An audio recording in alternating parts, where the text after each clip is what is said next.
am Brigadier General Alex Olupot. I am the accompanying officer for this delegation. And here in the Uganda People's Defense Forces, I hold the appointment of Joint Staff responsible for training and doctrine in the Uganda People's Defense Forces at the Joint Service Headquarters. Together with the MISA, in coordinating this program is Colonel Pade Ankunda. Colonel Pade Ankunda is a protocol officer in the Uganda People's Defense Forces. And together with us also is Captain Salim Zawad, who is the accompanying protocol officer. The head of the delegation, sir, is Group Captain Hassan Mahmoud. The delegation is here on a study tour in which they would want to appreciate Uganda's economic situation and the geopolitical and security situations in our country. Your Excellency, since the arrival of the team, they have had the opportunity to interact with the Chief of Defense Forces, and they anticipate to interact with other dignitaries within government. This year we have selected 4 African countries to visit and learn about their culture, their history, and also their defense industry, sir. So our team will visit Uganda and Kenya. We have arrived here on 8th of this month, and we'll leave Uganda for Kenya on 14th. Of course, I imagine you are hungry to know about Uganda and Africa. I know something about Bangladesh because I've been around for a long time. The African continent is very big in land area. Africa is about 12 times the size of India. You can fit India into Africa 12 times, and it will fit there. Because Africa is 12 million square miles, and India is 1 million square miles. I know that Bangladesh is 55,000 square miles. But with the big population of 170 million, about. Now, Africa is very confusing. If you are not part of it, you can get lost. Because it is a very rich continent with a lot of natural resources, but has been backward in the last 200 years. It has lagged behind. Has lagged behind other continents. And before that, starting with 1400 AD,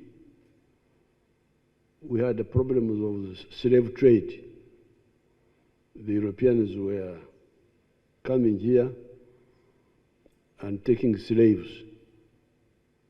That's how you find black people in the United States. They were taken from here and taken to the United States, to the Caribbean, to Brazil. All those Africans are all over the place because they were taken as slaves. So you can say that Africa has had about 500 years of exploitation by the Europeans. Now, this exploitation was partly because of our internal weaknesses.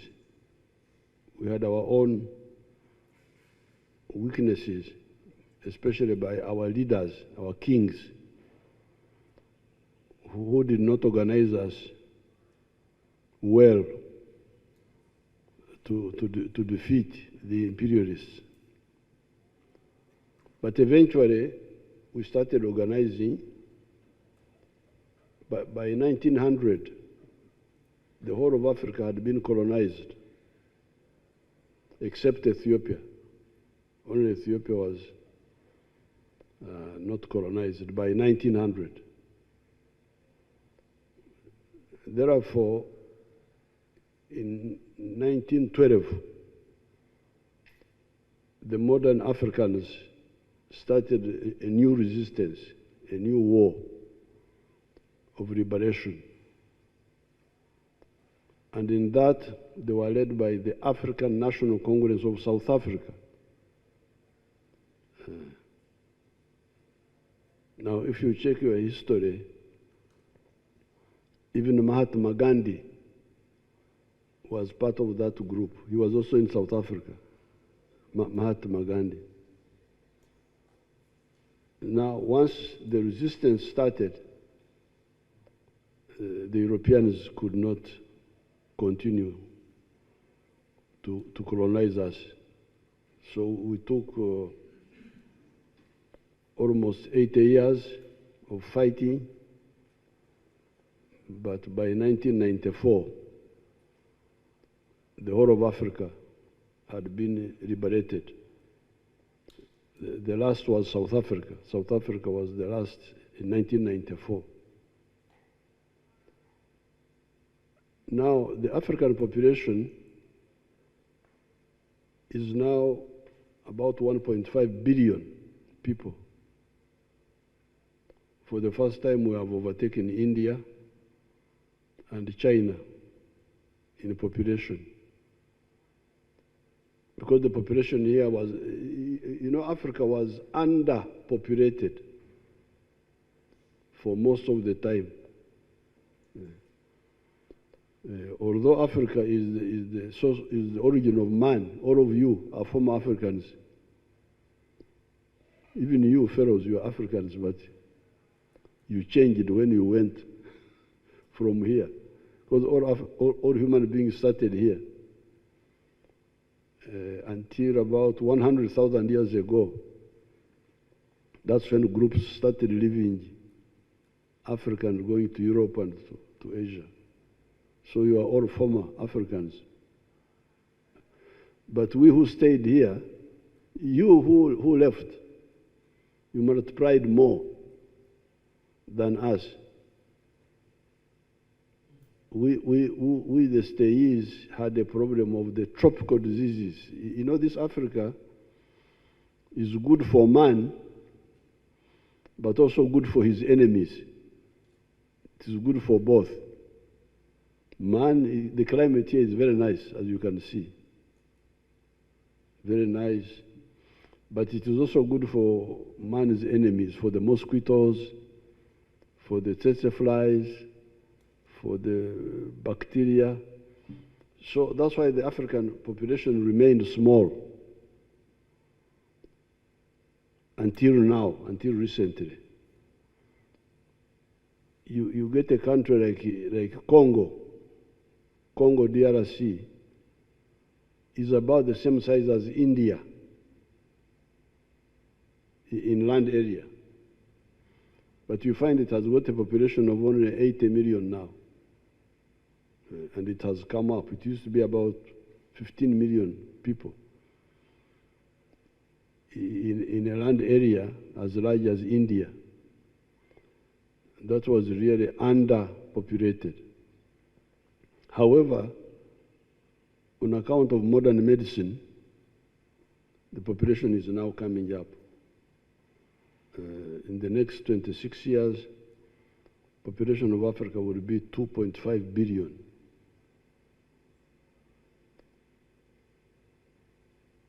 Now, Africa has got a lot of natural resources, as you can see. But the problem was governance. First, we had bad kings who were divided and fighting among themselves. So when the Europeans came, they were able to divide and rule until later when we organized ourselves. Then the biggest problem was ideology. Ideology of the leaders before colonialism, during colonialism, and after colonialism. The biggest problem was, what is politics about? What is politics for? When you are handling public affairs, what should you emphasize? Now, many of our leaders emphasized politics of identity. What is your tribe? What is your religion? What is your race? They organized politically around identity. I am this tribe. We form a party as a tribe, or as a religious group, Catholics, Protestants, Muslims. This was the biggest problem. Politics of identity, based on identity. Now, our group started as a student movement in the 1960s.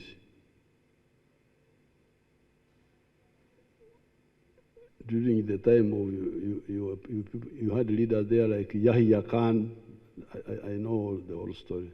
Ayub Khan, I remember all those groups, all those people. During that time, when you had those people there, in Pakistan, Bangladesh, we had, well, then there was Nehru in India, and later on in Indira Gandhi. Here we had our student movement. And the student movement analyzed it. Because if you are a political leader, you must be like a doctor. You must be like a medical doctor, looking at a patient. And your patient, in this case, is the society. The society you want to lead. You should say, what is this patient suffering from? What is his problem? You must carry out an accurate diagnosis. Because if the diagnosis is not right, the patient will die. And this is what happens in many countries. Many countries are killed by bogus doctors. They think somebody has been bewitched when in fact it is malaria. If you don't get the disease correctly, the patient will die. So when we analyzed our society, we discovered 3 problems. And these ones formed what we called our historical mission. What is the historical mission of our groups? We found problem number 1 was lack of prosperity. Our people had a lot of natural resources, but no prosperity. They lacked prosperity. And prosperity meant having a good house, having enough food, having medical care, having education, improved transport. That's what makes you prosperous. And you can see that in social statistics. When you have no prosperity, you can see it in the social statistics. The average life expectancy, how long do people live? It can tell you if people are dying early, that means there is some problem. The infant mortality, how many infants are dying, that will tell you, and so on. So we said the African people, Ugandan people are entitled to get prosperity. And then the next question was, where does prosperity come from?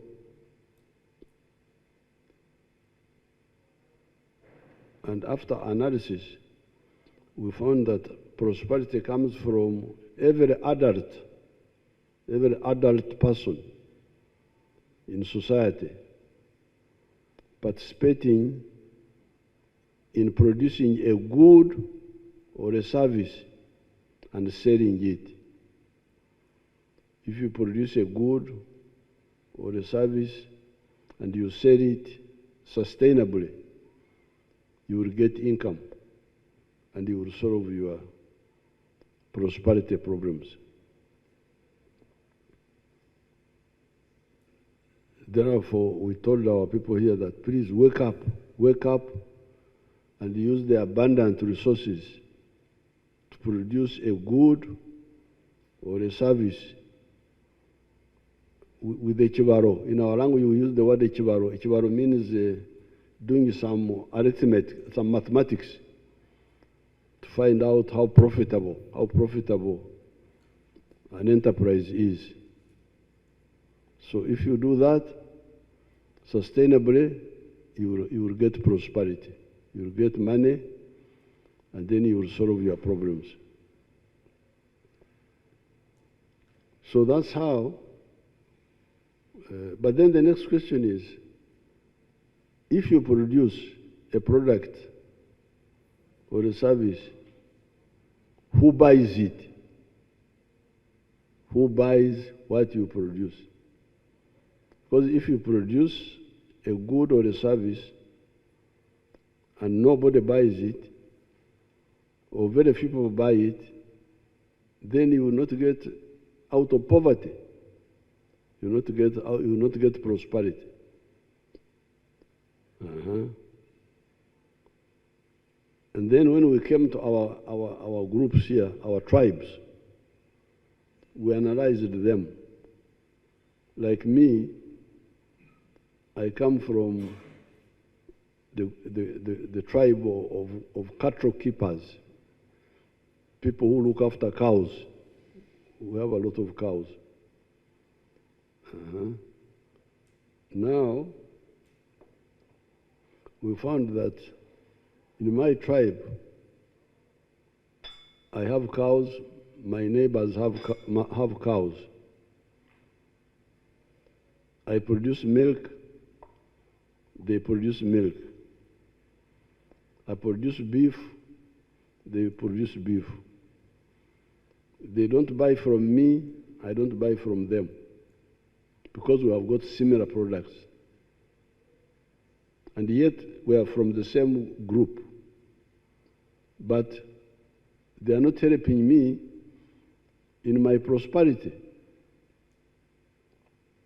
We are the same tribe, but in terms of prosperity, they don't help me. We also produce bananas. I have bananas, they have bananas.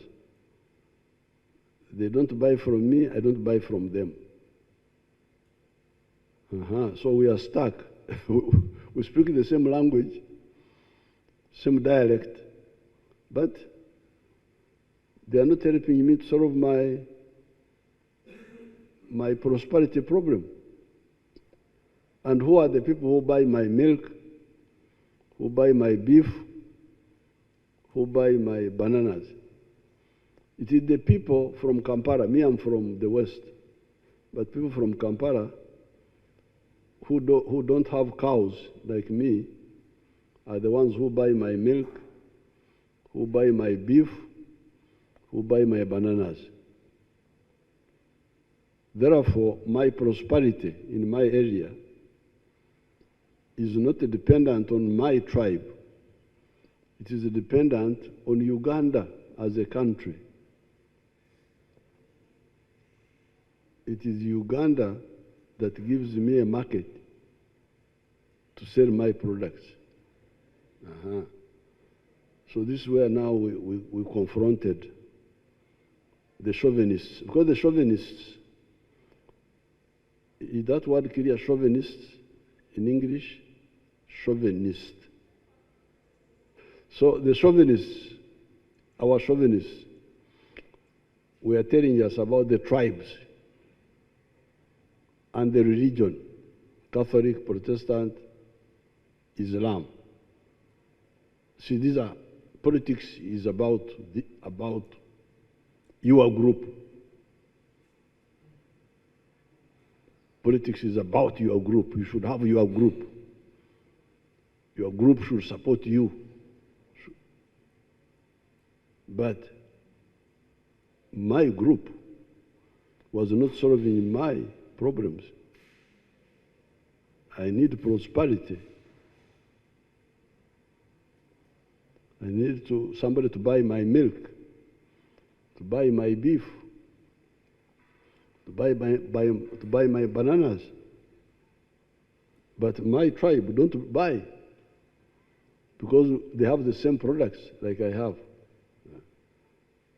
So who are the ones who buy? The other tribes. The ones who buy.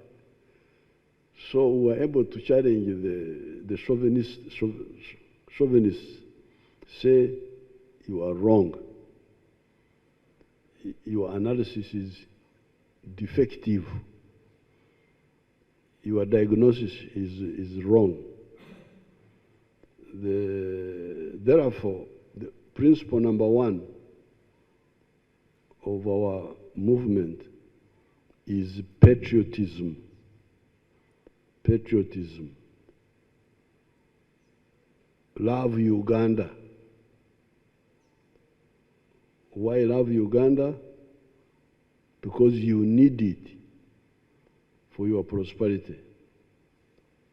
Uganda can ensure your prosperity better than your tribe, than your religion. So because we are wealth creators, we are not parasites. We depend on our wealth. We work, produce, and sell. So the one who buys what we produce is our very good friend, the one who supports our prosperity. So Uganda is more important than the tribes and the religions, Islam, Christianity of you. Don't tell us that nonsense. Rejected that nonsense. So When people are asleep, sleeping is also good. When you are asleep, you don't know what's happening. A snake can come and enter the bedroom and bite you, and you die peacefully because you don't know, you are asleep. But when you wake up, you start seeing problems. So when we woke up, the Ugandans, they started producing wealth, producing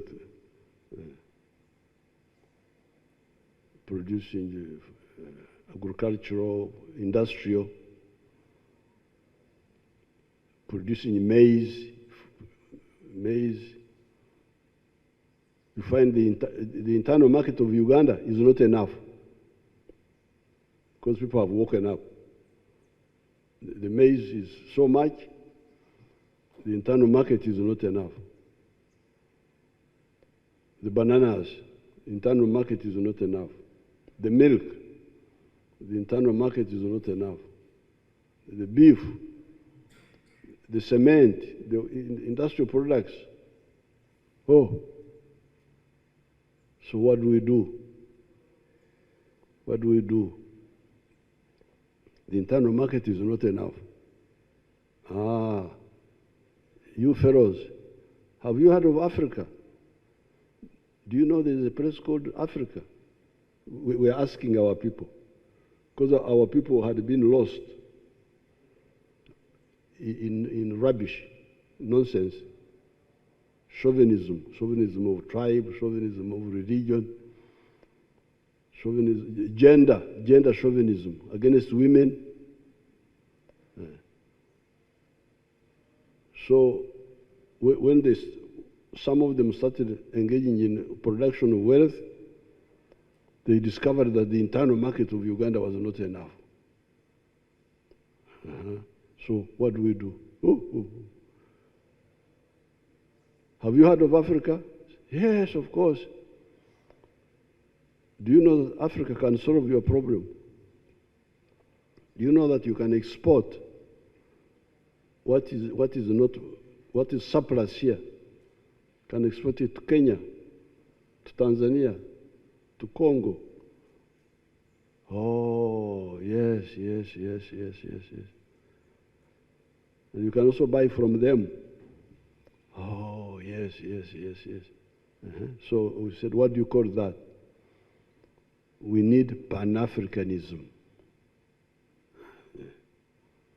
Pan-Africanism. You need to love Africa. Why? Because you need it for your prosperity. How can you say you want the market of the United States, you want the market of Germany, but you don't want the market of Africa? How can you say that if you are serious? So that's how the second principle of our movement is Pan-Africanism. We love Africa. Why? Because we need it. We need it for our prosperity. And then the third principle is socio-economic transformation. Because part of the problem was that there's no poverty here, no poverty in Africa, but the people are still in the old ways, traditional ways. The pre-industrial, I think what you can understand is the pre-industrial way of life. So therefore, we have told our people that through education and business, you must go into the industrial era. Leave the traditional to the industrial scientific age. That is the third principle. And then the fourth one is democracy. So that's why you had us playing two anthems. One anthem is the Uganda anthem. Second anthem is the East African anthem, the anthem of the East African community, because we need it. So that's why, therefore, the economy of Uganda has been growing quite fast. We started from a very low base, very low base. Uganda was a failed state. It had collapsed completely. But now we are moving well. We are targeting, we are already lower middle income. We are targeting high middle income and first world status. And we think we shall achieve them in the next 20 years. We shall be a developed society. So that's roughly, but then this deals with the issue of prosperity, the four principles I've told you: patriotism, Pan-Africanism, socio-economic transformation, and democracy. They help us to achieve prosperity. There is the issue of strategic security. How can we achieve strategic security so that nobody threatens us ever again, like happened in the past when we were attacked by the Europeans? That's why, because you can be a developed country but still remain vulnerable. There are some people in the world who are talking of four-dimensional superiority. I don't want to say who they are, but I have heard some people who say they want to be superior in land forces, superior in the air, Air Force, superior at sea, and superior in space.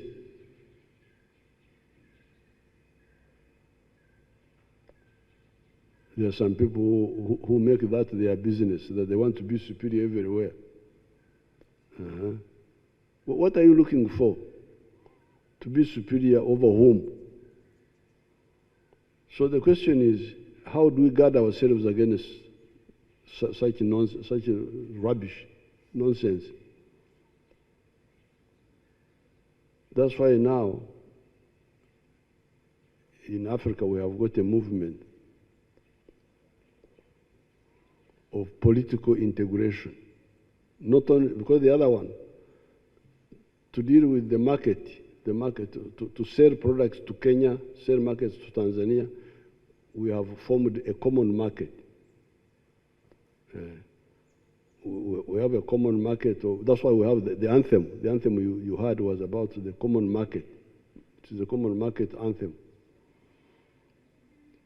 Common market of East Africa. We have already agreed on the continental free trade area, the whole of Africa being a common market. Now that one deals with prosperity, to solve the problems of the economy, to create enough room for we, the wealth creators, who create wealth, to sell our products. Sell in Uganda, sell in East Africa, sell in the whole of Africa. When you do that, you will be able to support the wealth creators. It will be easier for them. Otherwise, Africa will be like Latin America. You know, Latin America is a very rich continent.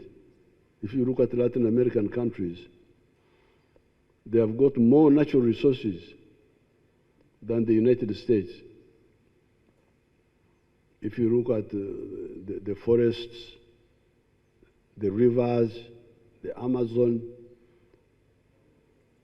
the minerals, in South America there are a lot of natural resources. But people are miserable. You see them walking on foot, going to the United States. Why? Because they are disorganized, organizationally. The market of South America is fragmented. The fragmented market of South America, of Latin America. If I am a businessman in Honduras, I can't sell to El Salvador. El Salvador cannot sell. Very difficult to succeed business-wise. But if you are in the United States, if you have got a business in New York, you can sell up to California. It's very easy for business to succeed. So we have told Africans, if you want to be like Latin America, you are welcome. But if you want to be like the United States, you are also welcome. But this is dealing on the issue of prosperity. But then there's the issue of strategic security. Even if Uganda becomes a first world country, which it will become, we need to be able to have a space program to go into space successfully, competitively. How many countries have been to space now, to the moon? USA has been to the moon. Russia has been to the moon. China and India. The other countries, the UK is a developed country, but they are still here with us here on Earth. They have not been to the moon. Germany, France, even Japan, all of them, we are still here with them. So it seems there is something about size. It seems size matters also. And when I look at the Second World War, the first victims of German aggression were the very developed countries of Holland, Denmark, Belgium, Norway, even France. Even France was overrun by the Germans. Not to talk of Czechoslovakia and all those little places, Czechoslovakia, Poland, all of them were overrun. And they were saved by the United States and the Soviet Union. They're the ones who saved those countries. So therefore, here in Africa, when we are talking of strategic security, we also include political integration. We aim at the political federation of East Africa at least to become one country, so that we can go to the moon and ask those fellows there, what are they doing there? Want to go there. But Uganda alone may not have the capacity to, even if we are developed, to do that. So that's why, in order to deal with the issue of strategic security, in addition to economic integration, we must add political integration where possible. Where possible. There were people like Muammar Gaddafi who are talking of the unit of the whole of political union of the whole of Africa. I don't support that. I don't support that. That is too amorphous. Africa is, we can trade together, but to be one country will not be cohesive enough. It will have other issues. But East Africa, these are the same people. You can have zonal political federation, Southern Africa, Eastern Africa, maybe a bit of West Africa. So that is the second historical mission, to deal with the issue of the strategic security, to be secure against all and sundry. Whoever comes, we shall deal with him. Now, finally, the third historical mission is, by the way, these people we are trying to unite, are they very different? They are not different. The population of Africa of 1.5 billion now is divided into 4 linguistic groups.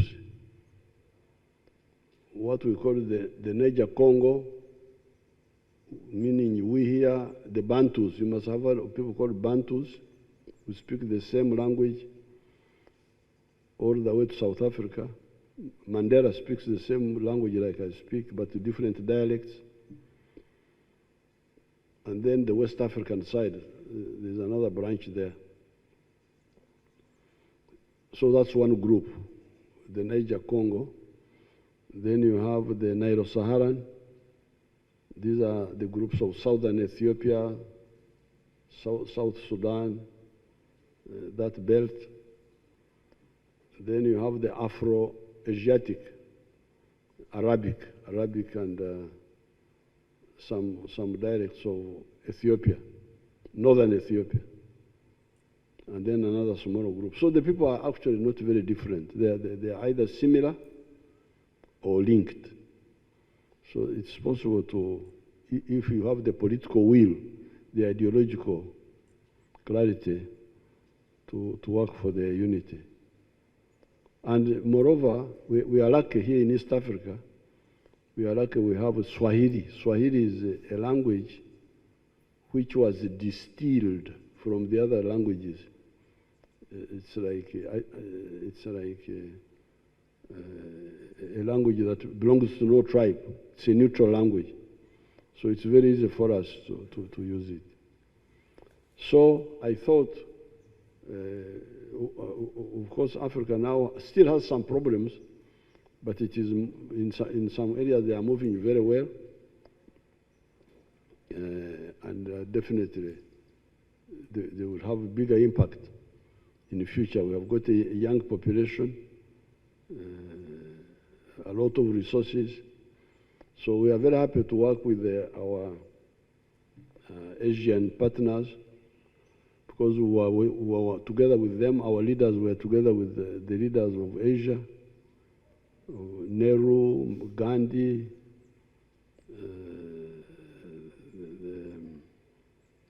the Chinese, Mao Zedong, the Arabs, NASA, the Indonesian Sukarno,